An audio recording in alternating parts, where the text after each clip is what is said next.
bem-vinda, bem-vindo ao BTC Journal, seu programa de notícias de negócios comentadas e analisadas pela equipe da BTC. Meu nome é Gustavo Habib, eu sou instrutor de negociação e comunicação, e no episódio de hoje, dia 19 de julho de 2024, falaremos sobre a Disney entrando de novo aqui no BTC Journal, agora falando sobre a sua competição com o YouTube para crianças. Vamos falar também da Sony com jogos e filmes e aproveitando a propriedade intelectual. E depois a gente vai falar um pouquinho sobre tech e varejo, enfim, e estratégia. A gente vai falar sobre a Burberry, o segmento de luxo, a Smart Fit adquirindo a Velocity. E na discussão do BTC Journal falaremos sobre envelhecimento saudável e como a gente pode ajustar o nosso trabalho e o contexto do trabalho para fortalecer os pontos que a gente vai trazer aqui nessa última notícia para contribuir com o envelhecimento saudável. E no episódio de hoje tem a contribuição aqui do nosso instrutor de finanças e modelagem, Guilherme Goraeb. Gui, bem-vindo de volta. Olá, Habib. Olá, ouvintes, espectadores. Um prazer estar aqui com vocês. Olha, fico feliz, tô mais feliz hoje, viu? Porque o sol voltou aqui para Floripa, depois de vários dias nublados, chuvosos e frios. Agora tá só frio, né? Afinal de contas, o inverno tá aí. Mas voltou o sol. Não tô mais animado. E bora lá, Habib, vamos comentar as notícias. Vamos comentar antes de começar com as notícias. Queria pedir para você que está nos acompanhando, seja pelo YouTube, pelo Spotify, pela Apple, né? Enfim, por qualquer plataforma que seja, a gente tem, tanto no Spotify como no YouTube, a possibilidade de você deixar um comentário, tá? Então, o que que a gente pede aqui para você que nos acompanha e que pode ajudar com o conteúdo do BTC Journal? Traga sugestões de temas, de empresas que você gostaria de ver aqui no episódio, no próximo episódio, nos próximos episódios. Isso nos ajuda, né, a saber um pouco mais o que que você gostaria de acompanhar aqui no podcast, ok? Então deixa comentário, claro, curte, né, compartilha, enfim, faz aquele serviço se você gosta do nosso conteúdo, mas não esquece de deixar um comentário, uma mensagenzinha carinhosa, né, ou uma crítica, tanto faz, né, o que você quiser deixar, mas preferencialmente uma sugestão do que a gente pode tratar nos próximos episódios, ok? Bom, outra coisa, um recado importante aqui. Estamos chegando nos 400 alunos e alunas do General Business Program das turmas do segundo semestre de 2024. A gente está no fim das inscrições, as turmas vão começar agora no comecinho de agosto, então as últimas vagas ainda estão para ser preenchidas e aguardando você que nos acompanha aqui. Ok? A gente já está com as turmas bem cheias, tanto as presenciais como as virtuais, e a gente espera você também para se desenvolver junto com a gente em estratégia, finanças, valuation, marketing, investimentos, contabilidade gerencial, resolução de problemas.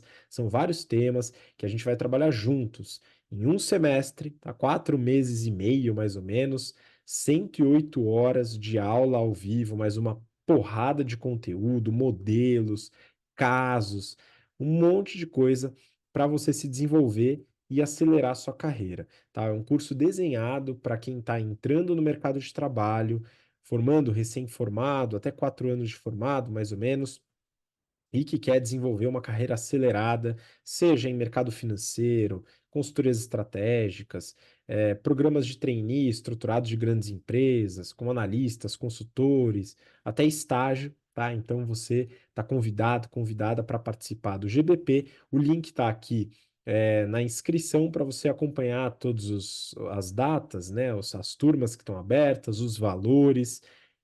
Dá uma olhada e veja se é para você nesse semestre aqui, no segundo semestre que está entrando em 2024. Contamos com você aí para nos acompanhar no curso. Vamos lá, vamos seguir agora. A gente tem uma porrada de notícia aqui, uma porrada não tanto assim, são 5 que a gente separou hoje, né? Como geralmente a gente faz.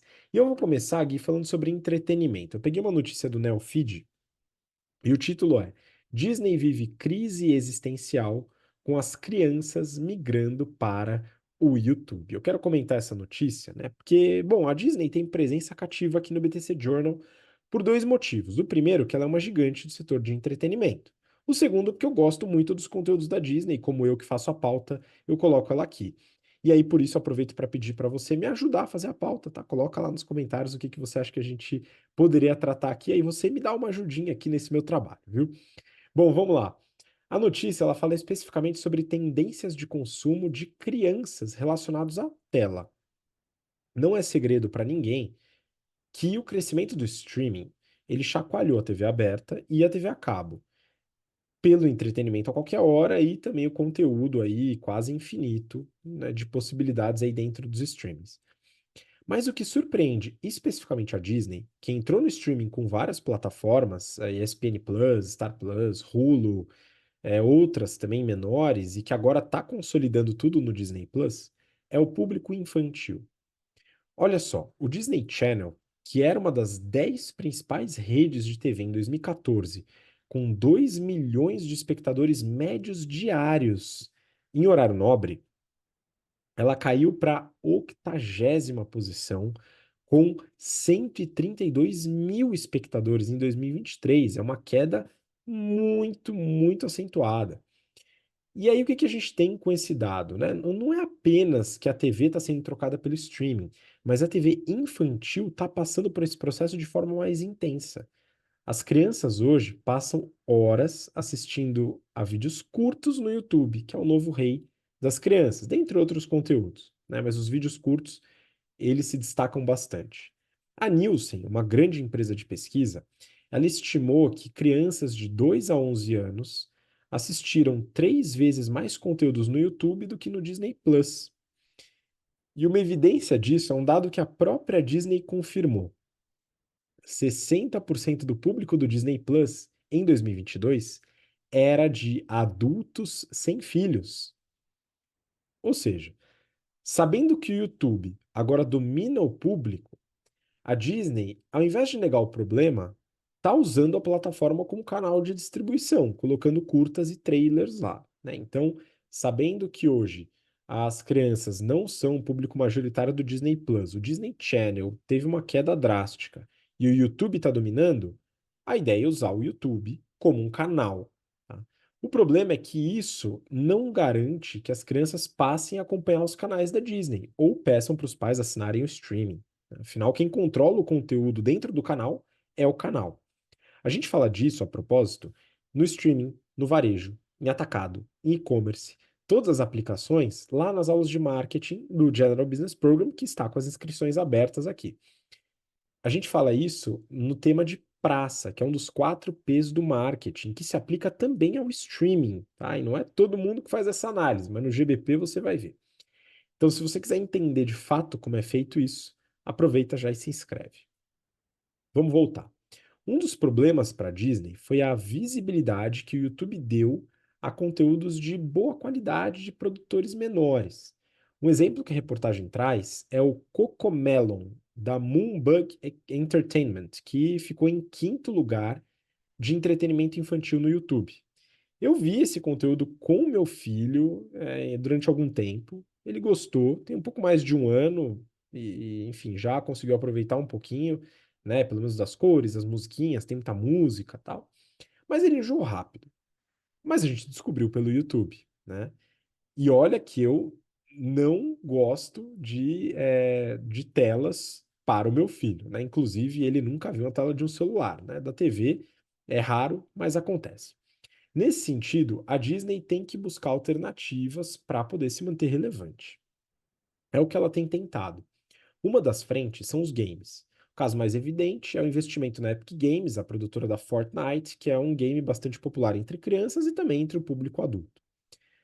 Uma das expectativas é usar os games para fortalecer o streaming. A reportagem ela fala do prejuízo operacional de 216 milhões de dólares no primeiro TRI de 2024, que a divisão Direct to Consumer, que é onde fica o streaming, ela teve, né? O streaming está alocado nessa divisão, ela teve esse prejuízo operacional, que já era prejuízo no semestre anterior, que eu analisei aqui no BTC Journal, e ele aumentou. Uma outra estratégia são as franquias. trazendo diversificação de receita em produtos licenciados, eventos, conteúdos baseados em personagens ou séries específicas, como Marvel, Star Wars, Moana, dentre outros.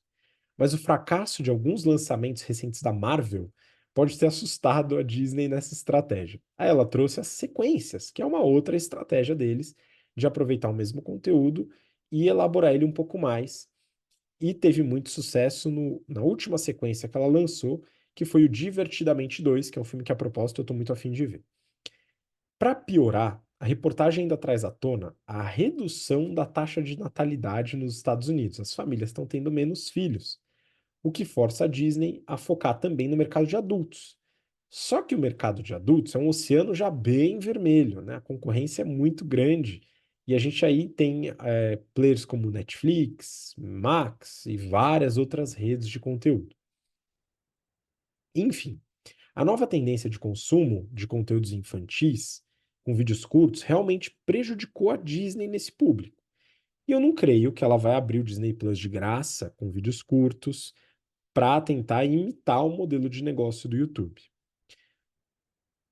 Bom, eu acho, na verdade, eu tenho certeza que essa tendência de vídeos curtos e alta quantidade de conteúdos é prejudicial para as crianças.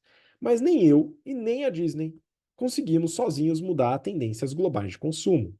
A Disney certamente tem mais influência do que eu, mas ainda assim muito pouco para esse tipo de mudança de tendência e então há necessidade de adaptação ou desistir. Ou seja, ao invés de tentar levar as crianças para trocarem vídeos curtos e começarem a ver os ótimos curtas e longas da Disney, ela deve tentar se adaptar de alguma maneira. Na minha opinião, e eu já comentei isso aqui, o segredo não está nos streamings. A Disney tem que trazer foco para as experiências. A Disney ela tem o diferencial dos parques, dos eventos, das franquias, todo tipo de experiência presencial que pode trazer receita e lucro para a companhia. Usar o YouTube como canal e chamar o público dentro do YouTube para participar das experiências, eu ainda acho que seja uma boa estratégia. Tem hora que a gente tem que aceitar a verdade, né? Na minha opinião, ela é clara. A Disney não vai ganhar a batalha dos streamings, principalmente com o público infantil. Então, acho que é hora de jogar o jogo, né? Essa estratégia, Gui, de diversificar conteúdos, salvo engano, ela não é muito nova, não, né? Cara, vamos falar um pouco mais aqui sobre diversificação do conteúdo, né? Sobre como aproveitar mais a IP. Agora, eu tava dando uma pesquisada aqui sobre esses canais, né?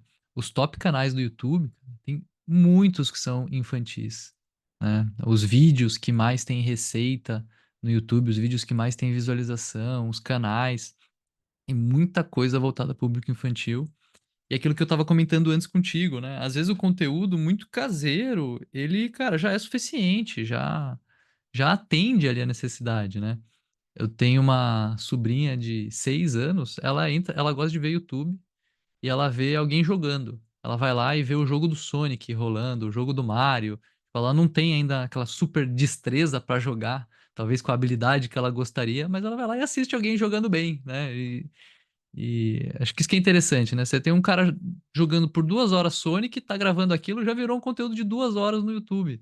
Né? Você tem 1.000 pessoas fazendo isso, você tem 2.000 horas de conteúdo de jogo. É conteúdo pra caramba. Óbvio, talvez com uma qualidade, né? Muito aquém do que seria a qualidade de um conteúdo Disney, mas é o que o público tá consumindo, né, cara? Short ou não, né? Vídeo curto, vídeo longo, tá prendendo a atenção da galera e esses canais têm uma receita absurda, né? Tem uma quantidade de visualização, então o dinheiro tá ali, né? O mercado tá indo pra lá. Cabe a Disney decidir se ela vai acompanhar, né?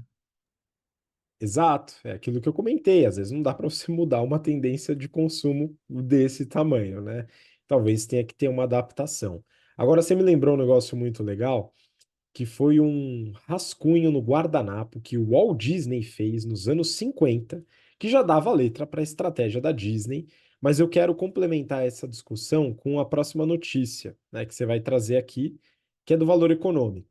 Sony transforma jogos em filmes para expandir sua propriedade intelectual. Então vamos lá, acho que tem algumas lições da Sony que podem ser aplicadas eventualmente para a Disney, e eu queria que você comentasse um pouco sobre essa notícia, Gui. Bora lá. Bom, então essa matéria aí eu achei ela bem interessante, né? E ela ilustra como a Sony mudou a sua estratégia na última década, desde a posse do Kazuo Hirai como presidente em 2012, né? Uma das coisas que essa matéria me fez pensar foi sobre o horizonte de tempo que a gente fica nos empregos e pelo qual a gente é avaliado, né? Pelas decisões que a gente toma nos empregos. Para ter uma noção, eu estava olhando esses dias uma pesquisa aqui no Brasil e pessoas com menos de 40 anos, na média, não ficam um ano e meio nas empresas hoje, né? O Kazuo, ele liderou a Sony Computer Division, né, divisão de computadores ali da Sony, por 5 anos, de 2007 até 2012, quando então ele assumiu a presidência do grupo, né, da Sony como um todo, cargo que ele ocupou por outros 6 anos até 2018. E a gestão dele foi marcada por direcionar a empresa, o foco da empresa, né, para o negócio de entretenimento, em detrimento do negócio original da Sony, que eram os eletrônicos, né, o hardware. A Sony, a gente lembra, ela era uma grande desenvolvedora de hardware, né? A gente tem câmeras fotográficas da Sony, tinha o Blu-ray, ou aquele concorrente do Blu-ray, tinha, né, a gente estava falando mais cedo do PlayStation, né? Aqueles primeiros videogames que a gente jogava desde criança. A Sony participou dessa evolução de hardware ao longo dos últimos 30 anos e agora eles têm focado no negócio de entretenimento, né? Qual que é o resultado disso, né? Em 2023, 11 anos depois do início desse direcionamento pelo Cazul, o setor de jogos trouxe uma receita 50% maior do que o setor de eletrônicos para a Sonic. Foi responsável por 1,8 bilhão de dólares de receita e mais de 2/3 de todo o lucro operacional, ou seja, parece que a estratégia está funcionando, né? E a Sony hoje continua apostando em direitos de conteúdo, né? Ela continua apostando em propriedade intelectual. Uma das apostas que a matéria comenta aqui, que tem gerado uma grande expectativa, é sobre o filme Ghost of Tsushima, que é baseado num jogo homônimo que foi lançado em 2020, sobre um samurai que no Japão feudal defende a sua ilha da invasão mongol. Eu confesso que lendo isso aqui, fiquei com vontade de jogar esse jogo, joguinho de espada, de samurai e tal, é um negócio que eu gosto, que eu acho bem legal. Quem sabe não ressuscito meu PlayStation 4 aqui para testar o Ghost of Tsushima num futuro próximo. Bom, a PlayStation Productions, né, ela é um pedaço aí da Sony que inclui uma equipe que é tanto especializada em jogos como em cinema. Então eles estão fazendo filme e esse não vai ser o primeiro filme, né, o Ghost of Tsushima. Eles já fizeram filmes do Uncharted, que para quem não sabe, não conhece essa franquia, né, é uma franquia de uma Lara Croft homem, né, um aventureiro lá que faz um monte de coisa. Já fizeram um filme do Gran Turismo e já fizeram um filme do The Last of Us, que esse inclusive é um que dá para recomendar, um jogo muito bom. A expectativa é repetir o sucesso que a Nintendo conseguiu com o filme do Mario de 2023, né, que teve mais de 1 bilhão de dólares em receita. E não fazer como foi o filme do Mario de 93, né, que é um trash que, se você ver o trailer, você vai ver que é um, assim, um clássico de trash dos anos 90, de trilha sonora e tal, de efeitos visuais, de efeitos especiais, que conseguiu a façanha de arrecadar em bilheteria cerca de 50% do orçamento do filme, né? Eles gastaram 40 milhões para fazer, que eu não sei como, para onde que foi esse dinheiro, que se a gente tiver ali que é um negócio bem trash, e arrecadaram 20 milhões. Bom, hoje as empresas mais valiosas do mundo, né, elas não estão alicerçadas em hardware, elas estão alicerçadas em propriedade intelectual. Se a gente pegar o top 3, né, das empresas, a gente tem a Nvidia, que ela projeta as GPUs, né? Ela não constrói, ela não fabrica a GPU. A gente tem a Apple, que investe muito em marca, investe no desenvolvimento de software com OS, projeta os seus notebooks, os seus chips, projeta o negócio todo, mas o negócio é produzido na China. E a gente tem a Microsoft, que ganha muita grana com cloud, né, e com um pacote Office. com Windows, o Office 365 com Excel, com PowerPoint. Então, as maiores empresas do mundo hoje estão alavancando IP, estão alavancando propriedade intelectual, estão construídas, seu principal ativo é propriedade intelectual. Olhando com toda essa distância, né, com esse viés de retrospectiva aqui, parece que o Cazul tomou boas decisões ao encaminhar a Sony para investir em propriedade intelectual.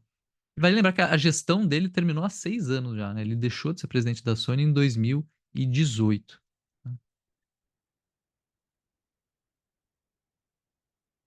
Que você acha, Habib? Ele dá pra gente dizer que foi uma decisão acertada aí do Cazul de se afastar dos eletrônicos e investir em propriedade intelectual?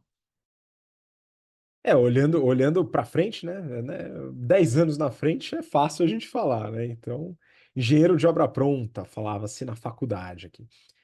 Eu acho que ele deu sorte em algum aspecto, assim como muita gente que faz projeções, né? Sempre depende um pouquinho de sorte, porque tem vários elementos que a gente não controla.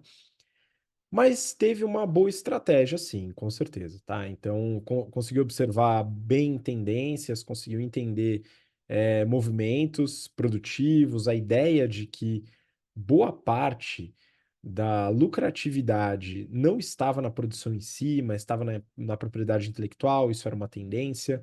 Então, acertou bem, e eu acredito que essa é uma lição que o Walt Disney já colocava nos anos 50, né? Então, ele se lembrou bem, ele trouxe essa ideia, né, de alavancar conteúdos em diversas frentes, né, Gui? Acho que era isso que ele comentava lá nos anos 50, acho que já falando em propriedade intelectual, salvo engano.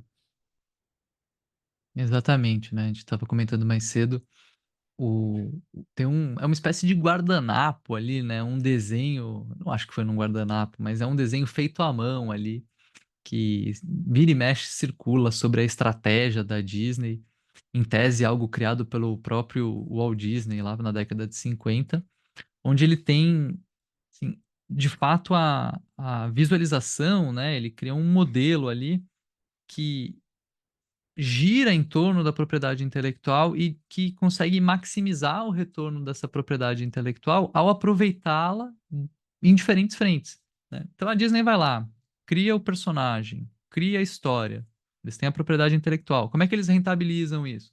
Puta, ele faz o gibi, ele faz o desenho, ele faz o filme live action, ele faz o bonequinho e vende merchandise, ele faz a área no parque, vende ingresso. Ele consegue com uma propriedade intelectual rentabilizar em N diferentes frentes, né? Faz o jogo.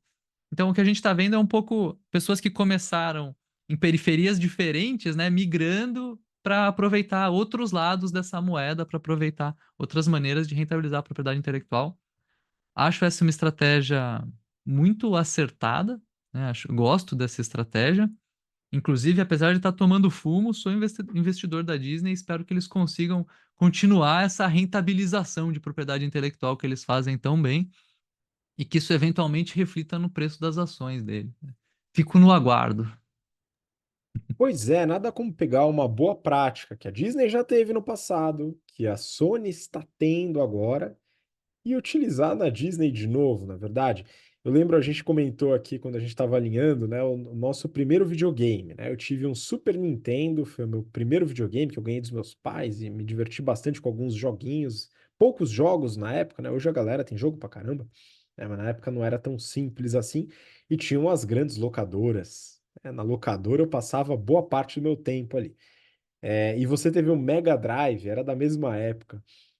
E eu lembro até hoje de um joguinho que eu alugava e gostava muito, que era dos Power Rangers, e era baseado num filme dos Power Rangers. Um filme meio trash também, mas eu acho que ele desempenhou um pouco melhor do que o filme do Mario ali nos anos 90. De qualquer forma, a gente tinha muito esse movimento de pegar um filme que era algo que tinha muito mais relevância na época, era um mercado muito maior, o mercado fonográfico, muito maior do que o mercado de games e transformar aquilo a partir daquela propriedade intelectual, você deriva aquilo para outros meios, para outros produtos, como games, por exemplo. Já hoje, olha só que legal. O mercado de games passou o mercado fonográfico, passou o mercado de filmes, o mercado de cinema e se consolida como o principal mercado de entretenimento. E nada mais natural do que você aproveitar esse mercado e derivar para outros produtos, como filmes, que é o que acontecia, só que é o inverso, né? Isso foi feito com Mario, agora mais recentemente, né? Num filme decente agora. Isso foi feito com The Last of Us, como você comentou, e isso pode ser feito com a Disney, mas em diversos setores, né? Em diversas franquias, em diversos conteúdos, porque o que não falta para a Disney é conteúdo. Então, por que não pegar essa experiência que a Sony está fazendo com Uncharted, vai fazer com o Ghost of Tsushima que você falou, fez com Last of Us e passa a fazer agora na Disney. Eu acho que é uma estratégia acertada. Vamos ver se eles passam a fazer isso ao invés de continuar martelando no streaming. Disney, para de martelar no streaming. Me ouve aí, Bob Iger. Eu sei que você concorda comigo, né? Convence os investidores aí de que a hype do streaming ela é só uma hype mesmo para Disney, né? Então deixa ali que o YouTube, a Netflix, né? Eles continuem ali com o seu mercado e você foca no que você é boa, que é propriedade intelectual de bons conteúdos. Enfim, então são experiências que se complementam aqui, né, Gui? Vamos dar sequência? Fala aí, se quer comentar mais alguma coisa? Diga. Bom, não quer comentar, né, que vale lembrar, a Disney sabe fazer filme bom, viu, Habib? Inclusive, você comentou mais cedo, te recomendo pegar a sua senhora aí, deixar o filho com as avós, porque acho que com um aninho ainda não dá pra curtir um cinema, e ir lá no cinema assistir o Divertidamente 2, que vale a pena. Eu tô buscando uma agenda aqui para isso, viu? Mas é justamente esse o plano. Implementarei em breve. Bom, vamos dar sequência. A gente tem. Agora, vamos falar um pouquinho sobre varejo, né? Neofeed. Burberry enfrenta, entre aspas, tempo ruim, com vendas fracas e ações em baixa. O mercado de luxo deu o que falar nos últimos anos. Desde as adaptações de canais de venda na pandemia, tentativas frustradas de e-commerce, algumas poucas que deram certo, até buscar novas linhas de produto para tentar entrar em públicos com menor poder aquisitivo, fracassando miseravelmente na tentativa no ambiente de alta inflação. Mesmo o mercado de altíssima lucratividade às vezes sofre, viu, Gui? A notícia, ela fala do declínio da Burberry, marca que é famosa por colocar xadrez em tudo que vende. As ações, elas caíram 16% nessa segunda-feira, dia 15, na Bolsa de Londres, onde ela é listada, depois de um reporte financeiro trimestral muito ruim, né? Que a gente vai falar um pouquinho dos números, são poucos números, mas a gente vai citar aqui, e que certamente não agradaram os acionistas. Como se o resultado já não fosse ruim o suficiente, o presidente do conselho da empresa ainda declarou que, se a tendência persistir, eles devem reportar prejuízo operacional no próximo tri. Com isso, a empresa optou por não distribuir dividendos, algo que é esperado para empresas desse segmento, que trazem um crescimento estável, baixo, mas uma alta lucratividade.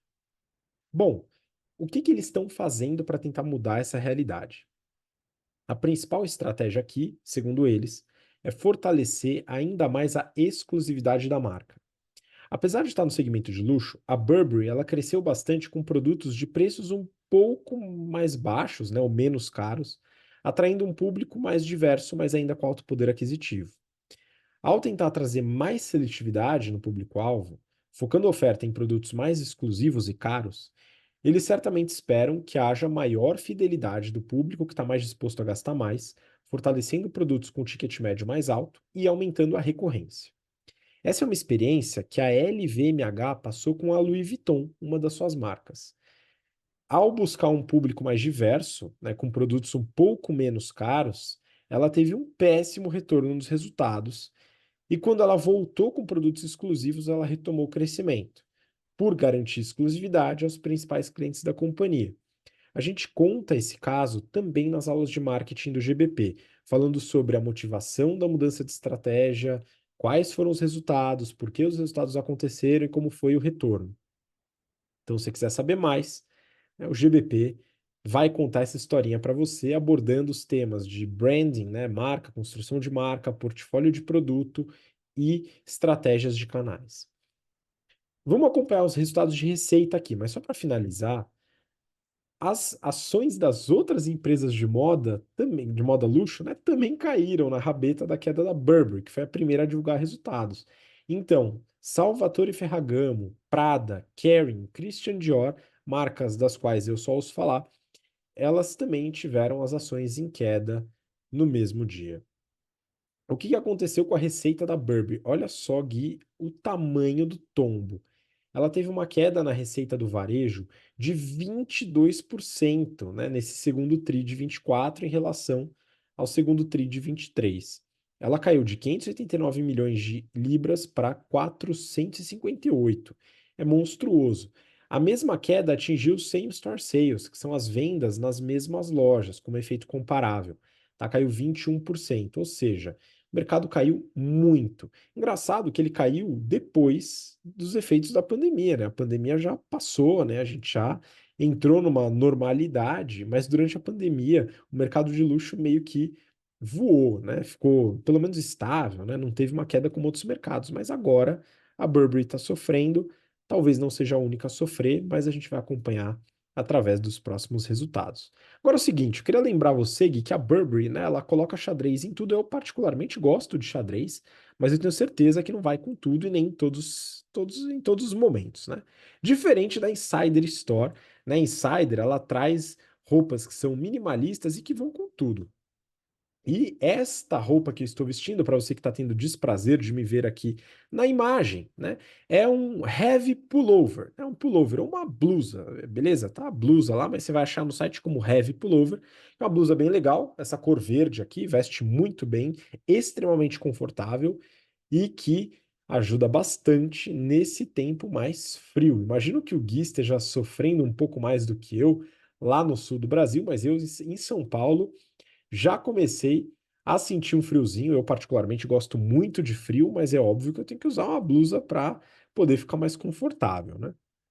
As peças da Insider, elas são perfeitas para garantir um look bacana, que vai com tudo. Você consegue combinar com sua calça, enfim, várias coisas você consegue usar. E é confortável, é estiloso, é ecológico, né? Então as roupas da Insider têm processos produtivos que costumam economizar bastante água. A Tech T-shirt, por exemplo, usa 4 vezes menos água do que uma camiseta de algodão normal. Não desbota, não precisa passar. E você consegue um descontão utilizando o cupom BTC no site da Insider Store. O cupom é BTC, o link está aqui embaixo para você acessar. Utilize o cupom para garantir o seu desconto nas compras na Insider, aproveitando aí o seu inverno também com conforto. E não esquece também de doar roupas antigas, né? Se tem alguma campanha de agasalho, campanha de inverno para doação, né? Faça também, né? E utilize as roupas da Insider. Se quiser comprar para doar também, é uma boa, porque é confortável para todo mundo. Bom, vamos dar sequência, Gui. Eu falei aqui de varejo, mas agora eu quero falar de um tema tá, razoavelmente relacionado, mas falando de saúde também, né, que é um tema que vai perpassar para a nossa discussão. Eu peguei aqui do Brasil Journal. Smart Fit paga 183 milhões de reais pela Velocity, 18 vezes lucro. Gui, queria que você comentasse um pouco sobre essa aquisição da Velocity. Inclusive, preciso comentar que na imagem da reportagem aqui do Brasil Journal, eu vejo um monte de gente dando risada em cima de uma bicicleta e eu fiquei pensando se Velocity é uma aula de stand-up em cima da bicicleta, viu, Gui?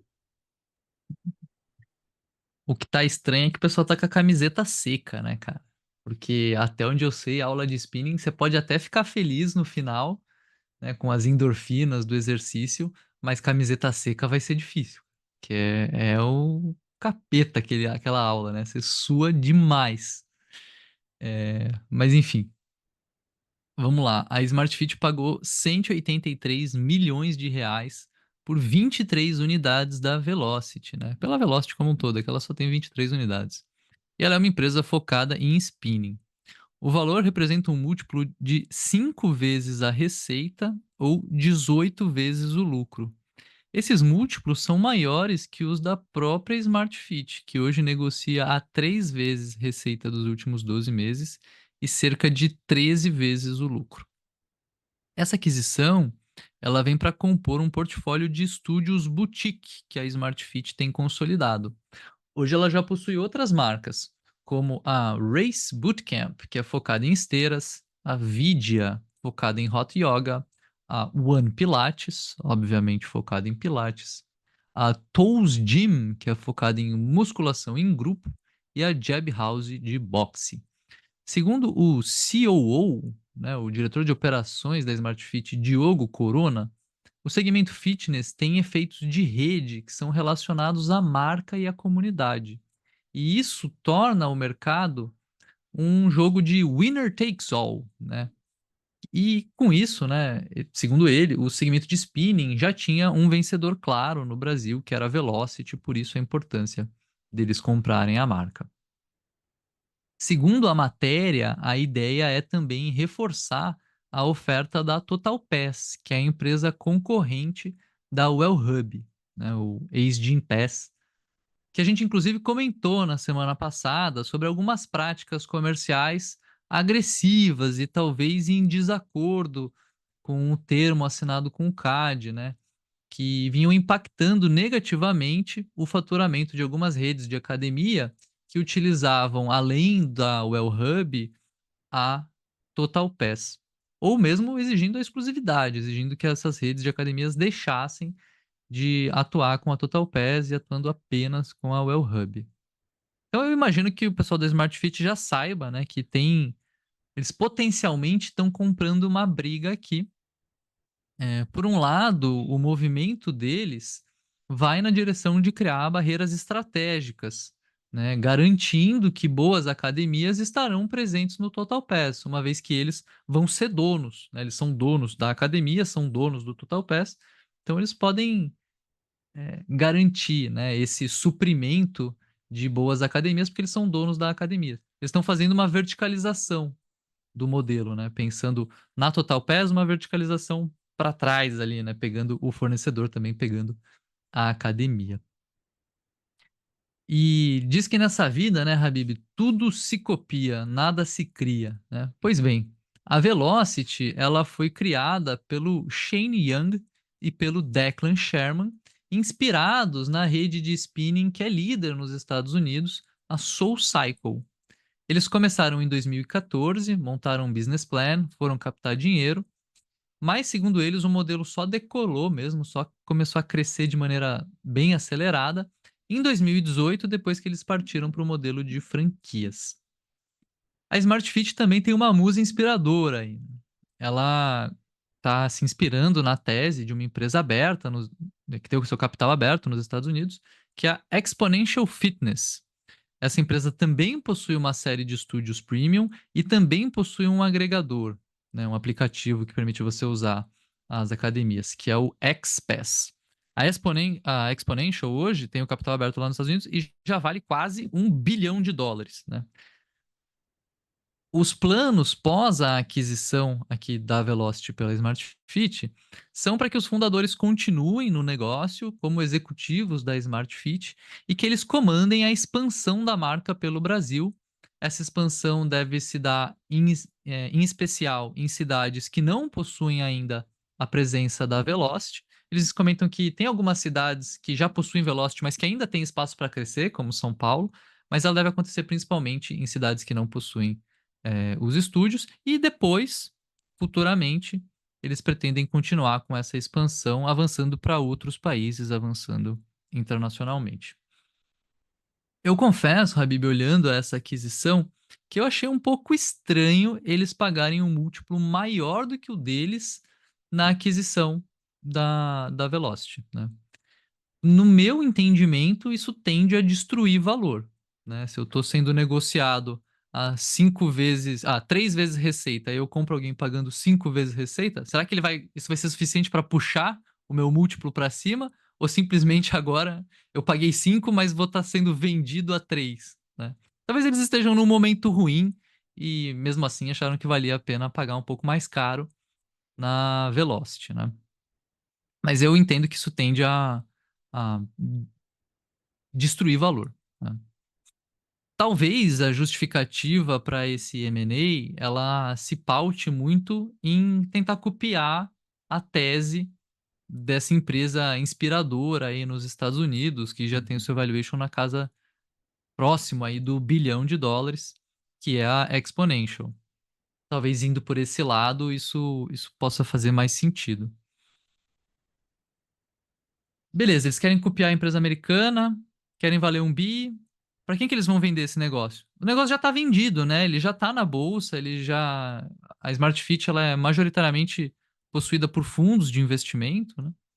E ela abriu capital faz 3 anos. E nesse tempo, quem investiu na Smart Fit conseguiu um incrível retorno de menos 30% no seu investimento. Não estamos nem falando em termos reais, né? Estamos falando que para cada R$ 100 que você colocou lá em 2021, você já tem R$ 70 hoje. Então, assim, levando em conta esse histórico recente de destruição de valor e quebra de expectativas, e lembrando que cerca de 70% dos M&As são frustrados, eu, como diretor da Smart Fit, muito provavelmente, com o conhecimento das informações que eu tenho aqui agora, eu não votaria a favor de fazer essa aquisição. Então, não parece algo que vá adicionar valor para a Smart Fit, né? Enfim, boa sorte para eles agora, né? Que já está feito o negócio. Eu comentei, né? Só espero que minha mãe, aluna do Velocity, que sei que utiliza ele através do Gympass, consiga continuar utilizando ele, não tem nenhum problema, porque eu acho que vai vir notícia aí, a gente deve ouvir alguma coisa sobre essa briga, agora que a gente tem uma empresa um pouquinho maior já, né, para brigar com a Well Hub ali, no, pelo menos na relação da Velocity, né? Talvez seja alguém que se torne um porta-voz aí das redes de academias que querem conseguir operar com as duas redes, né? Que querem conseguir trazer alunos tanto da Well Hub, Gympass, quanto da Total Pass. Vamos ver se vai surgir alguma coisa aqui, se essa minha previsão tá minimamente certa no futuro. Pois é, lembrando que o Guilherme mesmo comentou sobre a Well Hub e as discussões em relação ao CAD, isso no episódio da semana passada. Então, se você não viu o episódio da semana passada, volta lá para acompanhar essas discussões sobre o Well Hub, êxodo, Gympass, né, as questões de contratos, etc., que a gente analisa bem na semana passada. Agora, Gui, você fala sobre os votos, né? Se o pessoal vai seguir ou não com a aquisição.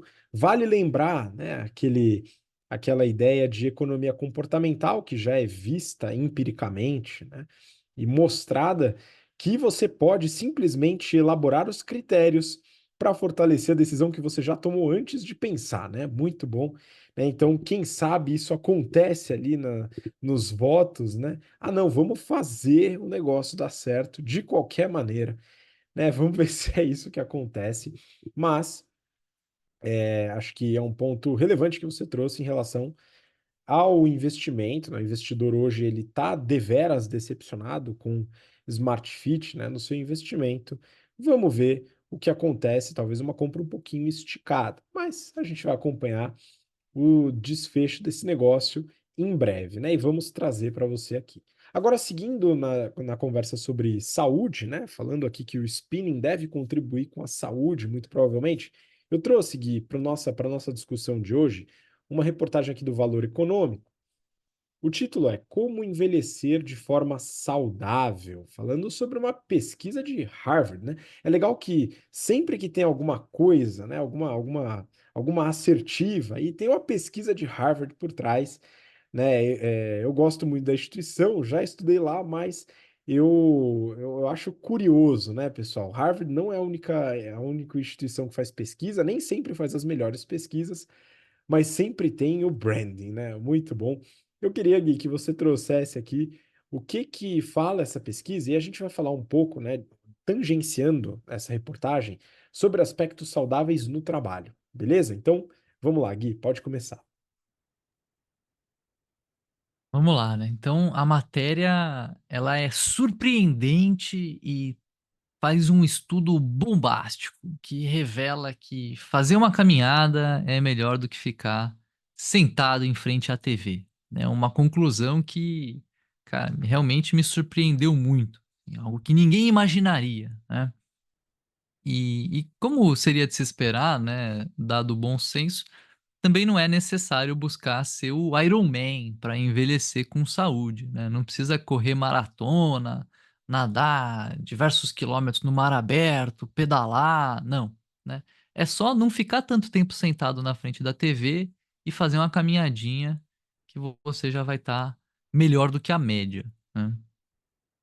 Eu lendo essa matéria aqui, que ela traz um componente de estudo, né, rigoroso, acompanhou milhares de pessoas por 20 anos, então ela tem um embasamento muito forte. A conclusão, eu acho que ela acaba deixando alguns elementos de fora, né? Ela é um quê pequena, digamos, né, para a gente pensar que não é só sair da frente da TV e fazer uma caminhadinha para envelhecer bem. E talvez com uma pesquisa menos rigorosa, mas com uma resposta um pouco mais abrangente, né, tem o documentário na Netflix que eu já recomendei para um monte de gente, eu não sei se eu já recomendei aqui no podcast para os nossos ouvintes, que é o documentário sobre as zonas azuis, né, que foi criado ali por uma pesquisa conduzida por muitos anos também, e com muitas viagens, feita pelo Dan Buettner, que viajou e acompanhou os hábitos de habitantes de regiões do mundo que têm uma expectativa de vida muito acima da média, né? Expectativa de vida que muitas vezes passa dos 100 anos. E tem regiões diversas aqui, né? Tem comunidades no Japão, na Europa, na Grécia, na Itália, tem comunidades nos Estados Unidos, né? E o que ele percebeu ali é que todas essas comunidades tinham hábitos, né? Elas tinham práticas que eram simples, mas que eram feitas de maneira consistente, né? E que elas envolviam, de maneira mais geral, assim, quatro grandes aspectos, né? Um dos aspectos é o que a matéria comentou aqui, é o aspecto do exercício físico moderado e frequente, né? Você não vai conseguir envelhecer de maneira saudável, diz ele, né? Diz a pesquisa, mostram essas comunidades, que a receita não é você correr uma maratona por ano, né? Mas é você caminhar um pouquinho todo dia, você fazer um exercício todo dia. Então ele vai lá, vai no Japão e percebe que as pessoas pô, levantam e sentam muito, porque lá é costumeiro você utilizar os móveis mais no chão, né? Ela senta no chão para comer, aí levanta, aí ele se agacha para cuidar do jardim, aí ele levanta. Então ele usa bastante as pernas. Aí ele foi para a Itália, para a Grécia, viu que as comunidades que tinham uma expectativa de vida bastante elevada, elas eram comunidades que estavam em morros, né? Cidades que tinham uma inclinação muito grande. Então a pessoa saía de casa para ir no vizinho, para comprar um leite, um ovo, alguma coisa, ela precisava subir a ladeira e depois descer a ladeira. Então, eram atividades que fortaleciam as pernas, né? A comunidade nos Estados Unidos era uma comunidade que praticava muito esporte. O pessoal gostava do pickleball, né? Que tem virado uma certa febre lá nos Estados Unidos, que é uma espécie de tênis ou ping-pong grande, assim, um beach tênis na quadra, né? Um exercício mais suave, tranquilo, com raquete, que tem um componente social, né? Que era outro aspecto, né? Então, o primeiro exercício, outro aspecto era a questão social, você ter convívio social, seja porque você está morando com a sua mãe ou com a sua avó e ajudando a cuidar dela, seja porque você está encontrando amigos com frequência, mas o convívio social e o apoio, né? Que esse convívio gerava era um aspecto muito importante. Tinha também o aspecto da religião, né, de explorar a religião de alguma maneira. As pessoas acreditavam em alguma coisa, se dedicavam, estudavam, elas tinham algum tipo de propósito ali que ajudava elas a ter uma motivação, né? E, obviamente, o que eu deixei por último, mas talvez um que é talvez o mais importante ou não, acho que talvez sejam todos igualmente importantes, mas é um que está muito presente na nossa vida, né? Tem a alimentação, né? Ele percebeu que a alimentação desses lugares ela era muito variada em frutas, verduras, legumes, né? Ela era mais de 95% plant-based quando ele olhou a composição da dieta, né? Então, você gosta muito da batata roxa, né? Que ele fala ali como sendo um tubérculo excelente. Esses dias eu fiz aqui em casa o minestrone, Habib. Deu na cabeça que eu ia fazer o minestrone, que é um dos pratos lá da região da Itália, né? Que é um dos pratos da longevidade, que é uma espécie de sopa. Aproveitei que tá frio, né? E é uma sopa que ela leva feijão e ela leva vários legumes, né? Ela leva batata, a gente pôs cebola. Eu acho que a gente não pôs tomate, mas é uma possibilidade. Pôs abobrinha, pôs couve, resolvi pôr macarrão. Então, uma sopa que você faz que ela é, é muito rica, né, em nutrientes. E esse é o tipo de alimentação que a gente vê como sendo algo recorrente nessas comunidades, uma alimentação que ela está muito baseada não no McDonald's, em comer Cheetos e tomar Coca-Cola, mas sim em comer o que a gente chama aqui no Brasil de comida de verdade, né? Comer arroz, feijão, legumes e tal.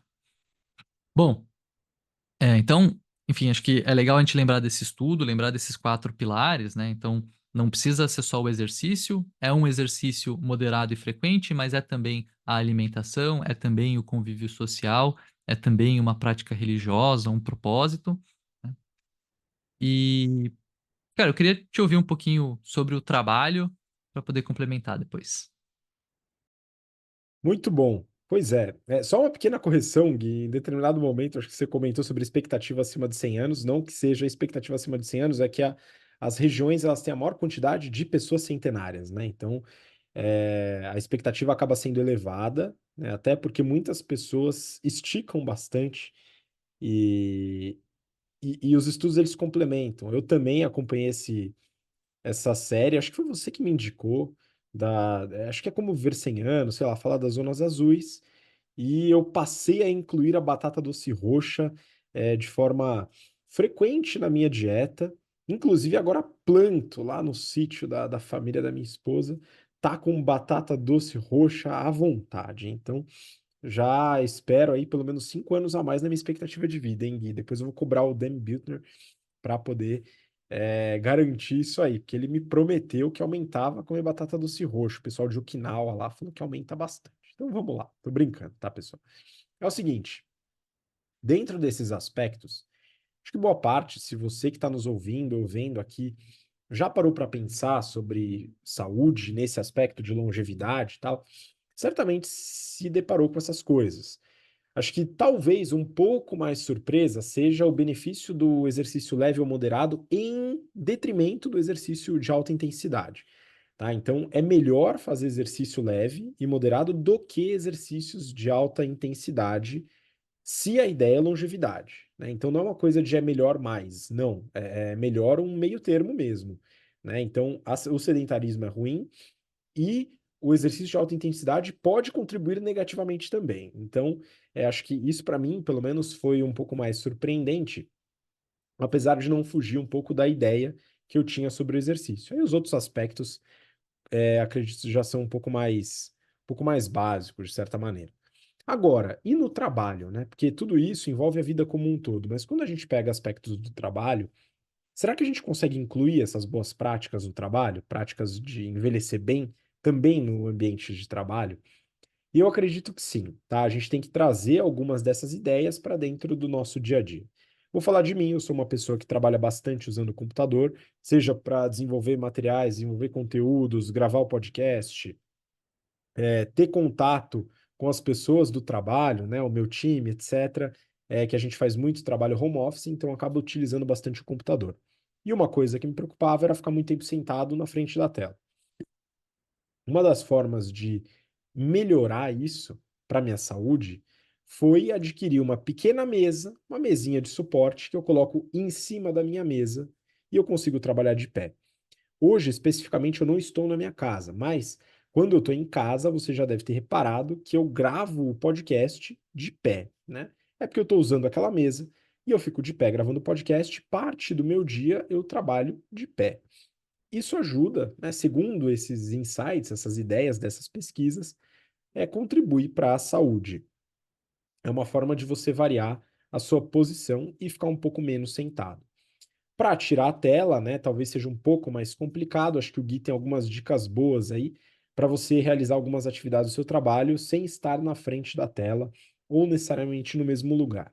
Bom, essa mesinha é coisa barata, você pode construir sua própria mesa, não precisa ser aquelas standing desks de dezenas de milhares de reais que você sobe de forma eletrônica, etc. Não precisa disso, né? Ou se quiser ter também pode ter, não tem problema nenhum, mas é simplesmente o fato de você conseguir usar o seu computador de forma confortável estando de pé. Uma outra coisa é o uso das suas pernas no deslocamento no trabalho, por exemplo, né? A minha esposa, ela não trabalha com computador, mas ela trabalha em hospital. E num desses hospitais, ela trabalha muitas vezes no sexto andar e ela vai de escada. Ela sobe de escada e ela desce de escada, né? Então, ao invés de usar o elevador, usar a escada é uma forma de você trazer aquele insight que o Gui falou aqui sobre exercícios leves e moderados que contribuem para a longevidade naqueles estudos das zonas azuis nos locais que têm que tem bastante morro, né? Então, você utilizar a escada como um proxy do morro, talvez ajude também. Então, são algumas atividades que a gente pode fazer. Ir a pé para onde você vai trabalhar, ao invés de pegar um transporte público, ou pegar um táxi, ou um transporte aplicativo, se for possível. Se for seguro, claro, também, né? Tem esses aspectos. Utilizar meios de atividade leve e moderada no dia a dia do trabalho. Então, ao andar, ao subir escada e descer escada, ao trabalhar de pé, são elementos que a gente traz para o dia a dia do trabalho. Aí você fala, pô, não dá para implementar, é muito difícil, tá forçando a barra, meu escritório fica no 25º andar, eu vou subir todo dia a pé. Pô, não, né? Dá pra fazer de forma leve, né? Você pode, sei lá, subir 20 andares de elevador e mais 5 de escada. Enfim, se você não quiser implementar, também você não implementa nada, mas aqui são algumas coisas que a ciência traz como formas de aumento de longevidade que a gente consegue implementar no trabalho.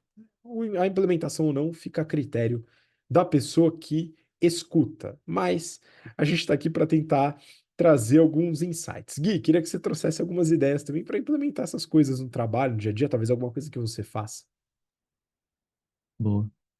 Bom, então primeiro eu dei uma pesquisada aqui e a série chama Como Viver até os 100, Os Segredos das Zonas Azuis. Para quem tiver interesse aí em conferir no Netflix, recomendo, tá? Outra, queria comentar sobre a questão das escadas, né, que você trouxe. Talvez você já sabe que eu comentei mais cedo, mas talvez o ouvinte não saiba, eu já fui responsável por facilities, né, nos diversos lugares que eu trabalhei.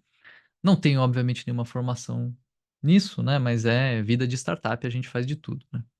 E aí eu estava pesquisando sobre facilities e sobre boas práticas dos escritórios, e uma das coisas que eu achei muito interessante é que eu percebo como uma boa prática, né? Tem algumas pessoas que percebem como uma boa prática, e tem vários exemplos legais lá na Europa de escritórios onde a escada ela é uma peça central, ela é uma peça fundamental.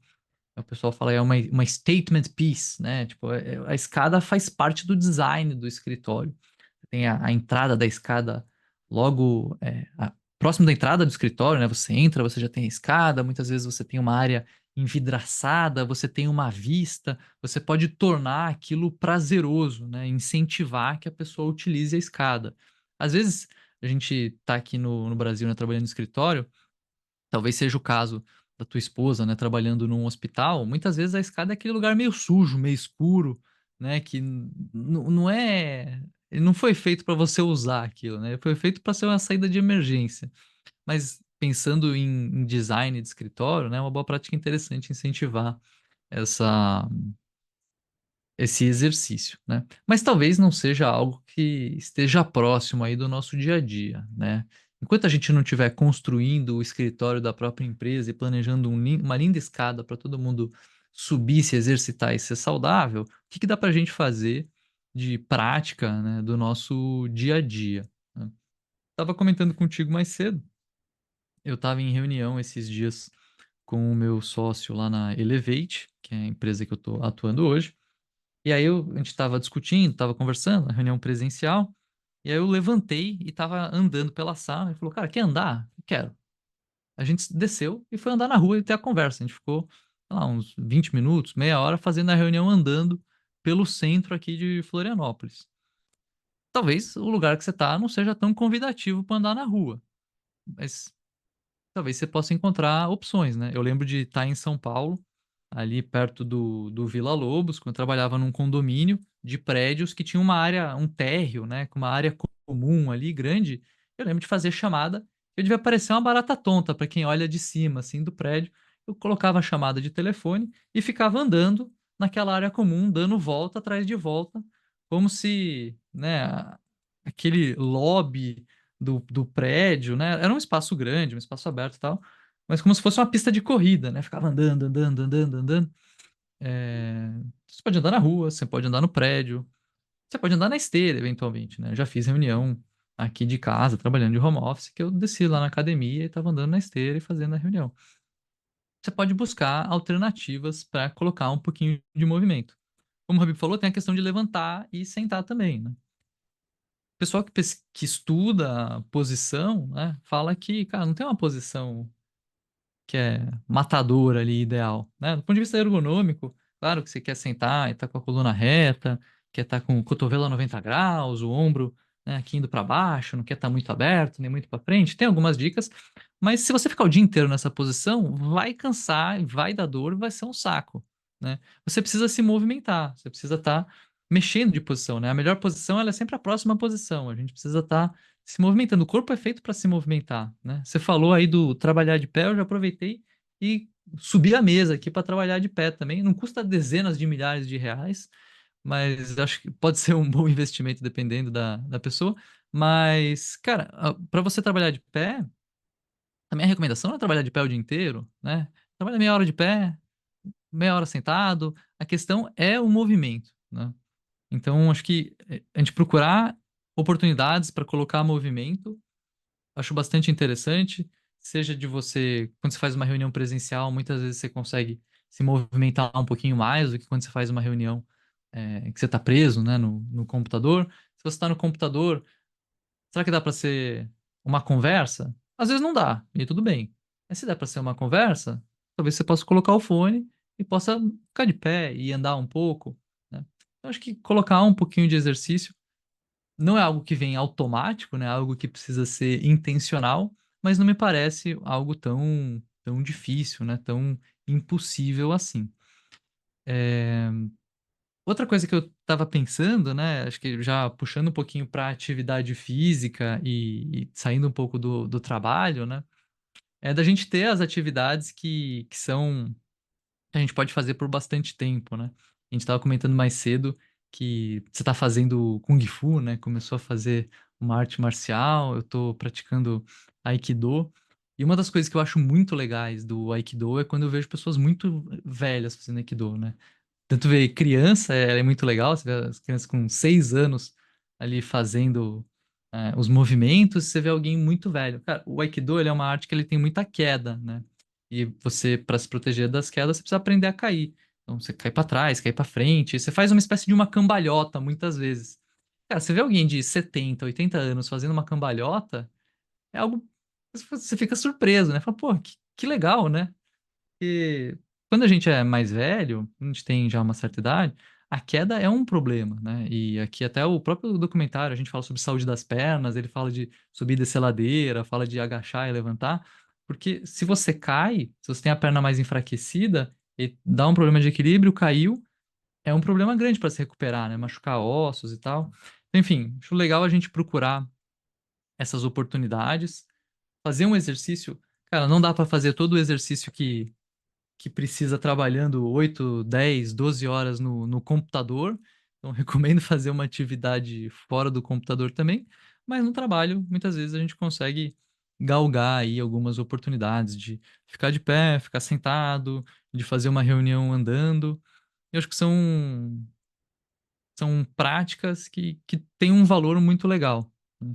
A reunião andando, ela é a prática que vem da Grécia Antiga, se não for de antes, né? Que tinha os filósofos que saíam andando e conversando. E isso te ajuda o sangue a circular, a oxigenar o cérebro, né?